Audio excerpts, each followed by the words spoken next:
अस्सलाम वालेकुम, welcome to my channel KH online academy. तो स्टूडेंट्स, आज हम करने जा रहे हैं एक्सरसाइज नंबर 10.4 का क्वेश्चन नंबर 3।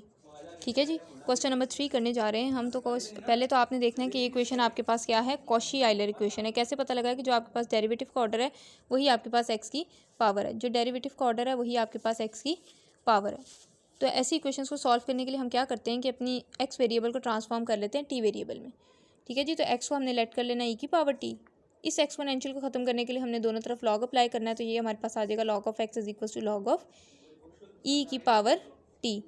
ठीक है जी, ये लॉग और ई एंटी होते हैं, ये कैंसिल हो जाएगा, तो टी हमारे पास इक्वल आ जाएगा जी लॉग ऑफ एक्स के।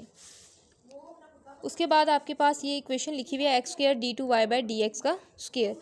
ठीक है जी, तो इसको लिख सकती हूँ ऐसे, x square into d two y minus 2m-1 into x, और ये d y by d x को लिखा जा सकता है डी इंटू वाई। डी का मतलब है पहला डेरिवेटिव किसका, वाई का, plus M square plus N square y is equals to, ये हमारे पास आ जाएगा जी एन स्क्वायर एक्स की power m into log of x. ठीक है जी, तो जो 10.4 का हमारा फर्स्ट लेक्चर है उसमें बताया गया है कि आपके पास एक्स डी किसके इक्वल होता है, डेल्टा के। एक्स स्क्वायर डी स्क्वायर आपके पास इक्वल होता है डेल्टा इंटू डेल्टा माइनस 1 के।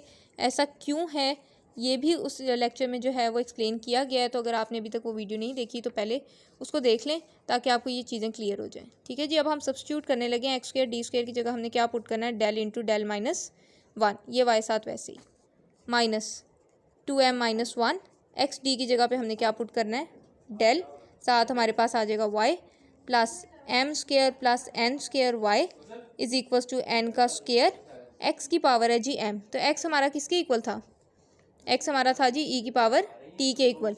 तो यहाँ आपने लिख देना है जी ई की पावर टी, एक्स की जगह पे लिख दिया ई की पावर टी, इसके ऊपर जी हमारी पावर है एम, और यहाँ हमारे पास लिखा हुआ है जी लॉग ऑफ एक्स, और लॉग ऑफ एक्स आपके पास किसके इक्वल है, टी के।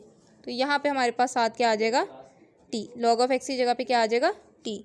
ठीक है जी, अब आप देख लें आपके पास ये है जी del del minus 1 minus 2m-1 into del plus M square plus N square, और वाई क्योंकि हमारे पास इधर इधर और इधर सारी जगह मौजूद है तो वाई को जी हमने कर लेना है कॉमन।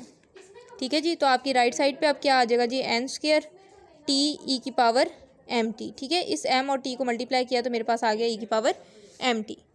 उसके बाद आपको पता है जी आपकी इक्वेशन नॉन होमोजीनियस है। नॉन होमोजीनियस है तो आपको कम्प्लीमेंट्री और पर्टिकुलर सोल्यूशन दोनों फाइंड करने हैं। तो कम्प्लीमेंट्री सोल्यूशन निकालने के लिए आपको पहले कैरेक्टरिस्टिक इक्वेशन बनानी पड़ती है। तो कैरेक्टरिस्टिक इक्वेशन आपके पास क्या होती है, ये वाई के साथ जितनी भी टर्म लिखी हुई है इसको हमने किसके इक्वल रख लेना है, जीरो के। तो देखें जी del into del minus 1 minus 2m-1 into del plus M square plus N square, इसको हमने किसके इक्वल रख लिया जी, ज़ीरो के। इसको मल्टीप्लाई कर दें अंदर, और जो टर्म्स आपकी ऐड या सब्ट्रैक्ट हो रही हैं उसको ऐड और सब्ट्रैक्ट कर लें। इसको इसके साथ मल्टीप्लाई किया माइनस माइनस प्लस, इसको इसके साथ मल्टीप्लाई किया, डेल आ गया plus M square plus N square is equals to zero. ठीक है जी, तो ये मेरे पास आ गया जी डेल स्क्वायर, ये आपको नज़र आ रहा है, मेरे पास लिखा हुआ है प्लस डेल, ये लिखा हुआ है माइनस डेल, तो ये और ये कैंसिल हो जाएंगे। आपके पास आ जाएगा minus 2m del plus M square plus N square is equals to zero. ठीक है जी, अभी आपके पास इक्वेशन क्वाड्रेटिक आ गई है। क्वाड्रेटिक इक्वेशन को हम सॉल्व कैसे करते हैं, minus b plus minus b square minus 4ac over 2a। ठीक है जी, इक्वेशन किस वेरिएबल में आ रही है, m और n यहाँ पे कांस्टेंट्स हैं, वेरिएबल आपका यहाँ पे है जी डेल।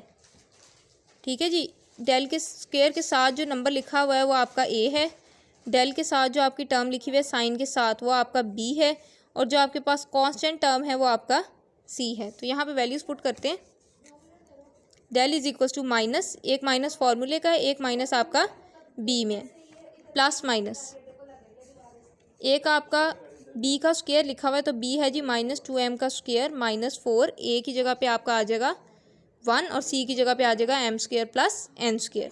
ठीक है जी, M square plus N square over में आपके पास आ जाएगा जी 2, और a की जगह पे आपके पास आ जाएगा जी 1। ठीक है, a क्या है हमारा 1, तो आपका यहाँ पे डेल क्या बन जाएगा, minus minus plus 2m plus minus, यहाँ पे देखें जी जब मैं 2 का स्क्वायर लूँगी, m का स्क्वायर लूँगी, ये स्क्वायर 2 पे भी है, स्क्वायर m पे भी है, स्क्वायर माइनस पे भी है, माइनस का स्क्वायर प्लस हो गया, 2 का स्क्वायर आपके पास आ जाएगा 4m का स्क्वायर माइनस, इसको अंदर मल्टीप्लाई करना है, 4 1 जा 4, 4 को इसके साथ मल्टीप्लाई किया 4m square plus minus minus 4 को इसके साथ मल्टीप्लाई किया तो जी आ गया 4n का स्क्वायर।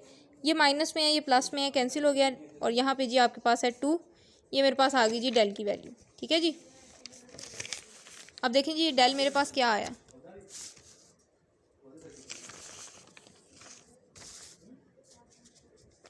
डेल है जी मेरे पास 2m प्लस माइनस -4n का स्क्वायर ओवर 2। ठीक है जी, del is equal to 2m plus minus, ये आपके पास स्क्वायर रूट इस माइनस पे भी है, ये स्क्वायर रूट इस 4 पे भी है, ये स्क्वायर रूट इस n के स्क्वायर पे भी है। तो ये माइनस ऐसे लिखना थोड़ा अजीब सा लग रहा है, तो इसकी जगह पे आप 1 लिख लें। ठीक है जी, ओवर में आपके पास आ गया 2। तो del is equal to 2m plus minus, square root के अंदर अगर माइनस आ जाए तो वो आपके पास इक्वल होता है आयोटा के। 4 का स्क्वायर रूट है आपके पास 2 और n का स्क्वायर आपके पास इससे कैंसिल हो जाएगा, तो यहाँ क्या रह जाएगा जी n ओवर 2। तो डेल इज इक्वल्स टू, यहाँ से आपके पास कॉमन क्या आ रहा है, 2 कॉमन आ जाएगा, अंदर हमारे पास आ जाएगा जी m plus minus n iota over 2। ये और ये कैंसिल हो गया, तो आपका जी डेल आ गया m plus minus n iota. अब ये क्योंकि आयोटा की फॉर्म में आ रहा है तो ये आपका कम्प्लेक्स रूट है, और कम्प्लेक्स रूट का हम कम्प्लीमेंट्री सोल्यूशन कैसे लिखते हैं कि e की पावर में आपने अपना इमेजिनरी पार्ट लिख देना है, और जो आप रियल पार्ट लिख देना है, और जो आपका इमेजिनरी पार्ट होता है वो कॉज और साइन में आ जाएगा। ठीक है जी, जो आपका इमेजिनरी पार्ट होता है वो कॉज और साइन में आ जाएगा। चलें जी, कम्प्लीमेंट्री सोल्यूशन तो निकल आया, अब हमने चलना है अपने पर्टिकुलर सोल्यूशन की तरफ। तो पर्टिकुलर सोल्यूशन निकालने के लिए आपने क्या करना होता है, आपने जस्ट अपनी राइट साइड लिखनी है। राइट साइड जी हमारे पास क्या है, n का स्क्वायर एक्स की power m into log of x, n का स्क्वायर एक्स की power m into log of x. तो जब यहाँ पे मैं पुट करूँगी n का स्क्वायर, यहाँ पे एक बात का ध्यान रखना है कि आपने जब t वेरिएबल में ट्रांसफॉर्म कर दी फिर राइट साइड लिखनी है। तो t वेरिएबल में ट्रांसफॉर्म करने के बाद मेरे पास राइट साइड बन रही है n स्क्वायर टी ई की power M t, n square T E की पावर एम टी। तो राइट साइड आ जाएगी जी मेरे पास n स्क्वायर टी ई की पावर एम टी, और डिवाइड आपने कर देना है किससे, डिवाइड आपने करना है जी, ये सारी टर्म y के साथ मल्टीप्लाई हो रही है, इस सारी को या तो उधर ले जाके डिवाइड कर लें, या इस सारी को भी यहाँ आपने सिंप्लीफाई किया है। इसको सिंप्लीफाई करके आपके पास बना था जी ये चीज़। ठीक है, इस सारी को सिंप्लीफाई करके बनी थी ये चीज़। डायरेक्ट आप इसके नीचे ये पुट कर दो, ये सारी y के साथ मल्टीप्लाई हो रही है, इधर आएगी तो डिवाइड हो जाएगी, तो वो मेरा पर्टिकुलर सोल्यूशन बनता है। या तो आप ये डायरेक्ट ये पुट कर दें, या इसको जब आपने सिंप्लीफाई कर लिया तो डायरेक्ट इसकी सिंप्लीफिकेशन फॉर्म यहाँ पुट कर दें।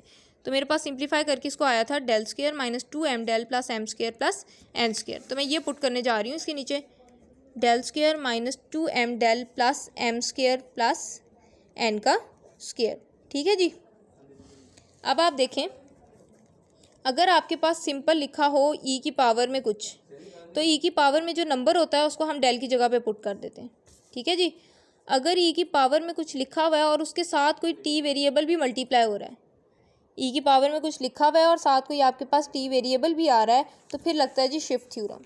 शिफ्ट थ्योरम हमें क्या कहता है कि आपके पास t इंटू ई की पावर अगर at लिखा हुआ है, तो बाय शिफ्ट थ्योरम आपने अपने फंक्शन में d को किससे रिप्लेस कर देना है, d प्लस ए से। फंक्शन में d को किससे रिप्लेस कर देना है, d प्लस ए से। तो यहाँ d की जगह हम डेल्टा यूज़ कर रहे हैं, तो हमने अपने डेल्टा को किससे रिप्लेस कर देना है, डेल्टा प्लस ए से। ठीक है जी, तो देखें जी क्या मतलब इस चीज़ का, ये n स्क्वायर टी ई की पावर एम टी ओवर, अब यहाँ देखें e की पावर में मेरे पास क्या लिखा हुआ है नंबर m, यहाँ क्या नंबर था a, तो मैंने डेल को किससे रिप्लेस कर देना है, डेल प्लस ए से। यहाँ ए की जगह मेरे पास क्या है m, तो मैंने डेल को किससे रिप्लेस करना है, डेल प्लस m से। ठीक है जी, डेल प्लस m का square minus 2m into del plus m square plus n square. तो देखें आपने इस चीज़ का ध्यान रखना है, अगर आपके पास सिंपल लिखा हुआ e की पावर at और नीचे आपके पास कोई फंक्शन है, डजेंट मैटर वो d में है या डेल में है, ठीक है, कुछ भी लिखा हुआ है, आपने अपनी e की जो ये नंबर होगा उसको डेल की जगह पुट कर देना है, उसको डेल की जगह पुट कर देना है। ठीक है जी, और अगर आपके पास इस t के इस एक्सपोनेंशियल फंक्शन के साथ कोई और वेरिएबल t भी मल्टीप्लाई हो रहा हुआ, फिर आपने लगाना है शिफ्ट थ्योरम। तो शिफ्ट थ्योरम कैसे लगाते हैं कि आपने अब डेल की जगह ए नहीं पुट करना, बल्कि डेल को रिप्लेस कर देना है डेल प्लस ए से। ठीक है, जो भी e की पावर में आपके पास नंबर होगा आपने उसको डेल प्लस करके लिख देना। तो यहाँ पे मेरे पास e की पावर में m था, तो जहाँ जहाँ मेरा डेल आ रहा था मैंने डेल को रिप्लेस कर दिया डेल प्लस m से। तो आप देखते हैं जी हमारा वाई पी अब क्या बनता है, ये जी हमारे पास n स्क्वायर टी ई की पावर एम टी डिवाइड में है जी हमारे पास डेल प्लस m का स्क्वायर, खोलेंगे तो ये आ जाएगा जी del square plus m square plus 2m delta, इस जब 2m को मैं डेल्टा से मल्टीप्लाई करूँगी तो ये मेरे पास आ जाएगा -2m delta plus minus 2m का स्क्वायर प्लस m का स्क्वायर प्लस n का स्क्वायर। तो हमारा वाई पी क्या आ जाएगा जी, यहाँ से n स्क्वायर टी ई की पावर एम टी। ठीक है जी, ये मेरे पास 2m डेल्टा है, ये मेरे पास -2m डेल्टा है, ये मेरे पास plus m square 2m square minus 2m square cancel हो गया, तो मेरे पास नीचे रह गया जी डेल स्क्वायर प्लस n का स्क्वायर। तो वाई पी मेरे पास आ गया। जब आपने ई की पावर एम टी पुट कर दिया तो इसको साइड पे कर लें, इसको साइड पे कर लें। आपके पास रह गया जी t into n square into del square plus N का स्क्वायर। अब ये तो मैं पुट कर चुकी हूँ, अभी भी यहाँ नीचे डेल आ रहा है। अब इस डेल को हमने कैसे ख़त्म करना है, तो इस डेल को ख़त्म करने के लिए आपको लगानी पड़ेगी जी बाइनोमियल सीरीज़। देखें जी बाइनोमियल सीरीज़ हमारे पास क्या है, आपके पास आया जी Y P is equal to E की power M T into T N का square over del square plus N का स्क्वायर। ठीक है जी, अब देखें जी इसको सॉल्व कैसे करना है। आपके पास बाइनोमियल सीरीज़ तब अप्लाई होती है जब आपके पास इस फॉर्म में इक्वेशन हो, इस फॉर्म में कोई टर्म हो। इक्वेशन तो नहीं इसे कहेंगे, इस फॉर्म में अगर आपके पास कोई टर्म हो। क्या मतलब है कि आपका पहला एलिमेंट क्या होना चाहिए 1 और दूसरा जो होगा उसको हम x बोलते हैं। ठीक है जी, तो देखें ये मेरे पास आ रहा है ई की power M t t N का स्क्वायर। अब मैंने ये जो नीचे टर्म आ रही है इसको इस शक्ल में लिखना है, तो इस शक्ल में कैसे लिखूँ, यहाँ से अगर मैं एन स्क्वायर कॉमन कर लूँ, एन स्क्वायर कॉमन कर लूँ तो यहाँ क्या रह जाएगा, एन स्क्वायर कॉमन किया, ये बाहर चला गया तो इसकी जगह क्या रह गया 1 प्लस इसके साथ, क्योंकि एन स्क्वायर नहीं है तो जिसके साथ नहीं होता और हम कॉमन करते हैं तो वो उसके डिवाइड में आ जाता है। फिर सुन लें क्या किया, आपके पास लिखा हुआ है जी ई की power M t t N का स्क्वायर। ठीक है, मैंने यहाँ पे अब अपनी बाइनोमियल सीरीज़ बनानी है। क्यों बनानी है, क्योंकि मैंने इस डेल को ख़त्म करना है। ठीक है, इस डेल को जी देखें कैसे ख़त्म करना है। ये मेरे पास टी एन स्क्वायर है, बाइनोमियल सीरीज़ के लिए मुझे चाहिए 1 + x की पावर n, इस फॉर्म में मुझे अपनी टर्म चाहिए। ठीक है, तो ये एन स्क्वायर मैंने यहाँ से कॉमन लिया। क्यों कॉमन लिया, क्योंकि मैंने यहाँ 1 बनाना है। अब आपके माइंड में क्वेश्चन आ रहा होगा कि जी हम डेल भी कॉमन ले सकते हैं। डेल नहीं कॉमन लेना, आपका वेरिएबल मौजूद होना चाहिए। ठीक है, वेरिएबल यहाँ पे x है, यहाँ पे मेरे पास वेरिएबल, ये वेरिएबल तो नहीं है, आपके पास डिफरेंशियल ऑपरेटर है, लेकिन आपकी इक्वेशन इसमें है ना, आपकी सारी इक्वेशन डेल में है, तो आपके पास डेल मौजूद होना चाहिए लाजमी। ठीक है, तो यहाँ से मैंने एन स्क्वायर कॉमन किया, यहाँ मेरे पास आ गया 1 + del square over N square. यहाँ से कॉमन किया तो इसकी जगह क्या रह गया 1 प्लस इसके साथ एन स्क्वायर मौजूद नहीं था तो वो उसके डिवाइड में आ गया। अब ये एन स्क्वायर और ये एन स्क्वायर मेरे पास कैंसिल हो गया। मेरे पास जी वाई पी आ गया है ई की पावर एम टी। इस टर्म को जब मैं ऊपर लेके जाऊँगी, जब इस टर्म को ऊपर लेके जाऊँगी तो पावर क्या हो जाएगी माइनस, और यहाँ पे आपके पास जी रह गया टी।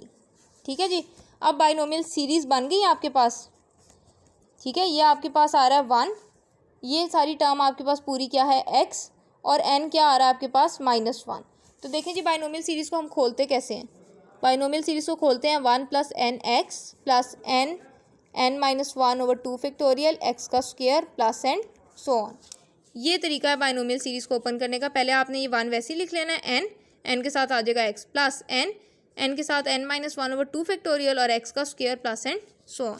तो इस फॉर्मूले में मैं देखें जी वैल्यूज़ पुट करने लगी, ये 1 वैसे ही प्लस n मेरा क्या है, n मेरी पावर है, पावर मेरी -1 है, x मेरा क्या है जी डेल स्क्वायर n का स्क्वायर, फिर प्लस n मेरा क्या है जी -1, n-1 लिखा हुआ है, फिर n भी -1 है और उसमें से एक -1 भी कर देना है। फॉर्मूला है ना n-1, n की जगह -1 लगा दिए, -1 साथ वैसे ही ओवर 2 फैक्टोरियल, और ये हमारे पास आ जाएगा जी x का स्क्वायर। तो x मेरे पास यहाँ पे क्या है, x का मतलब होता है सेकंड टर्म मेरे पास है del square over N square. जब उसका स्क्वायर लूँगी, चलें अभी आप ऐसे ही लिख लें जी del square over N square का square plus and so on, और इसके साथ जी लिखा हुआ है टी।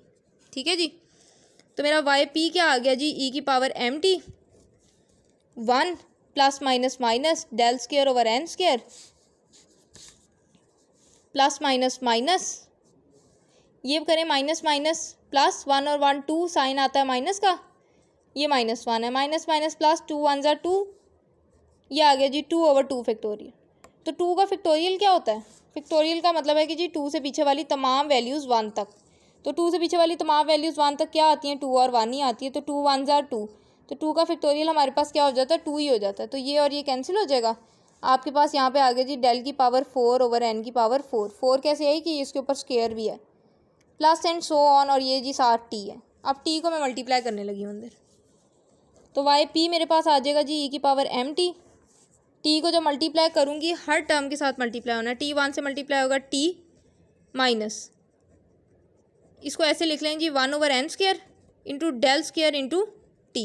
ठीक है, ये डेल स्क्वायर का मतलब है डेरिवेटिव लेना है, किसका लेना है आपने, टी का, प्लस ये 1/n4 साइड पे कर लें, ये डेल 4 का मतलब है कि जी आपने 4 डेरिवेटिव लेना है टी का, प्लस एंड सो ऑन।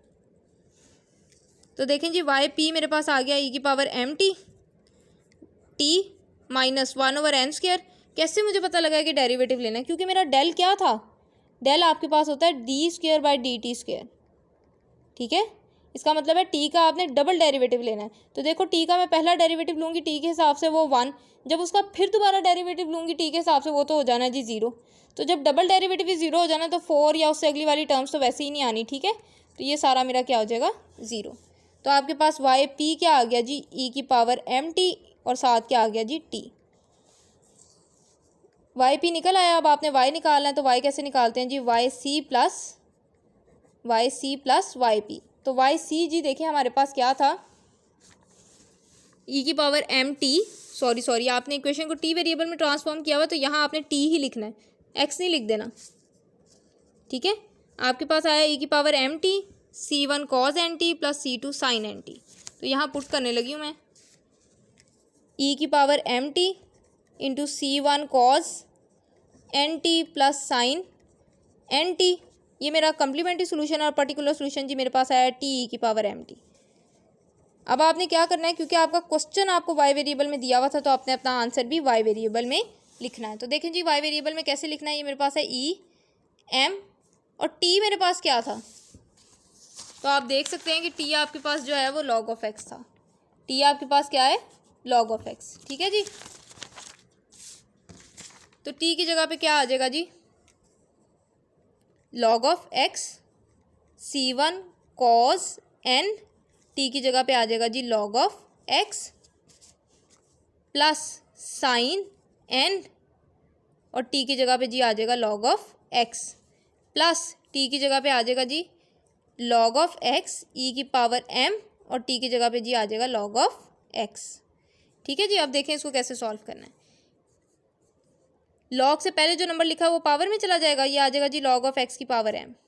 ठीक है जी, इसको आप वैसे ही रहने दें C1 cos n into log of x. क्यों इसको नहीं मैं पावर में लेके जा रही, इधर तो पावर में ले जाने का मुझे फ़ायदा है कि log और e एंटी होते हैं तो ये कैंसिल हो जाएंगे, इधर मुझे ले जाने का कोई फ़ायदा ही नहीं है, तो कोई ज़रूरत नहीं है लेके जाने की। ठीक है जी, plus sine n into L N of X plus L N of x into E की पावर log ऑफ एक्स की पावर में चला जाएगा, ये m क्या होगा x की पावर में चला जाएगा, तो ये log और ये e भी कट गए, तो आपके पास अब क्या बचा, x की पावर m, यहाँ ऊपर लिख देती हूँ। ठीक है जी, देखें आपके पास क्या बचेगा, यहाँ से मेरे पास बचा है x की पावर m, तो यहाँ मैंने लिख दिया जी x की पावर m। आगे आपके पास है जी C1 cos n into L N of X plus यहाँ साइन के साथ C2 भी था, C2 ठीक है जी, plus C2 sine n L N of x. ठीक है, कम्प्लीमेंट्री सोल्यूशन लिखा था, C1 C2 के साथ साइन और कॉस लिखा था ना, प्लस अब जी लास्ट टर्म मेरे पास क्या बची है, l N of x into ये और ये तो कैंसिल हो गए, यहाँ क्या बचा है एक्स की पावर m। तो देखें जी क्या बचा है, एक्स की पावर m को पहले लिख लें into L N of x. ठीक है जी, तो ये हमारे पास था जी एक्सरसाइज 10.4 का क्वेश्चन नंबर 3। होप्स हो कि आपको समझ लग गई होगी। तो दोस्तों अगर आपको मेरी वीडियो अच्छी लगी हो तो उसको लाइक कर दें और सब्सक्राइब कर दें, ताकि नई आने वाली वीडियोस आप तक बआसानी पहुंच सकें। इंशाल्लाह जल्द मिलेंगे अपने नेक्स्ट लेक्चर के साथ, तब तक के लिए अल्लाह हाफ़िज़।